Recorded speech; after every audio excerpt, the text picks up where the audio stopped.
तारीख 1 जनवरी 1818। जगह महाराष्ट्र के पुणे का भीमा कोरेगांव। एक तरफ पेशवा बाजीराव द्वितीय की विशाल सेना थी और दूसरी तरफ ब्रिटिश आर्मी के मुट्ठी भर जवान थे। पेशवा की सेना में 28,000 से ज़्यादा सैनिक थे। इसमें पैदल, घुड़सवार और तीरंदाज सैनिकों की टुकड़ियां थीं। इतनी बड़ी सेना को देखकर ब्रिटिश अफसर घबरा गए थे कि इस युद्ध में उनकी हार निश्चित है। ब्रिटिश सेना में कुल 834 सैनिक थे। इनमें से 500 सैनिक महार जाति के थे। ब्रिटिश अफसर ने इस लड़ाई को टालने के लिए पेशवा बाजीराव द्वितीय से संधि करने के लिए अपने दूत भेजे, लेकिन इसी दौरान महार रेजिमेंट के 500 सैनिकों ने पेशवा की सेना से टक्कर का ऐलान कर दिया। उस दिन भीमा नदी का तट इस ऐतिहासिक लड़ाई का गवाह बना। दोनों तरफ से युद्ध छिड़ गया। भीमा कोरेगांव में जबरदस्त युद्ध हुआ। इस युद्ध में ब्रिटिश सेना में शामिल 500 महार सैनिकों ने अपने जबरदस्त युद्ध कौशल को दिखाया, जिनके सामने पेशवा की सेना ज्यादा देर तक नहीं टिक सकी। इन मुट्ठीभर सैनिकों ने पेशवा की सेना के छक्के छुड़ा दिए। दिन भर लड़ाई चली और पेशवा की सेना का मनोबल टूट गया। रात होते होते पेशवा ने घुटने टेक दिए।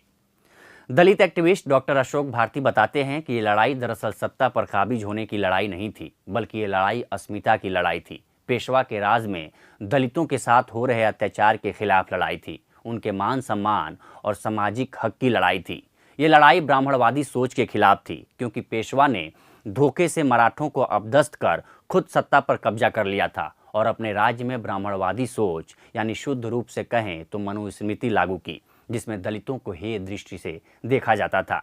उनको सार्वजनिक कुओं और तालाबों से पानी पीने का हक नहीं था। वह सुबह और शाम को घर से बाहर नहीं निकल सकते थे। उन्हें सिर्फ दोपहर में ही निकलने की इजाज़त थी, क्योंकि दोपहर के समय परछाई छोटी होती है और उनकी परछाई किसी ब्राह्मण के ऊपर न पड़ जाए, इसलिए उनके लिए समय निर्धारित किया गया था। इसके अलावा उन्हें अपने कमर में झाड़ू भी बांधनी पड़ती थी, जिससे उनके पाँवों के निशान पीछे से मिटते जाएं। साथ ही उन्हें अपने गले में हांडी बांधनी पड़ती थी, जिसमें वो थूक सकें और उनके थूक से कोई सवर्ण प्रदूषित और अपवित्र न हो जाए।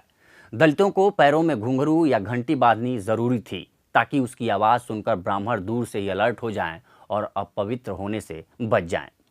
कई इतिहासकार भी मानते हैं कि पेशवा के खिलाफ महारों की ये लड़ाई अंग्रेज़ों के लिए नहीं, बल्कि उनकी अस्मिता की लड़ाई थी। दलितों के साथ जो व्यवहार प्राचीन भारत में होता था, वही व्यवहार पेशवा शासकों ने महारों के साथ किया।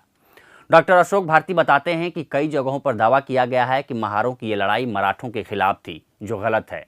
उनका दावा है कि महारों ने मराठों को नहीं बल्कि ब्राह्मणों को हराया था। ब्राह्मणों ने छुआछूत जबरन दलितों पर थोप दिया था और वो इससे नाराज थे। जब महारों ने ब्राह्मणों से इसे खत्म करने को कहा तो वे नहीं माने और इसी वजह से वो ब्रिटिश फौज से मिल गए, जिसके बाद ब्रिटिश फौज ने महारों को ट्रेनिंग दी और पेशवाई के खिलाफ लड़ने की प्रेरणा दी। मराठा शक्ति के नाम पर जो ब्राह्मण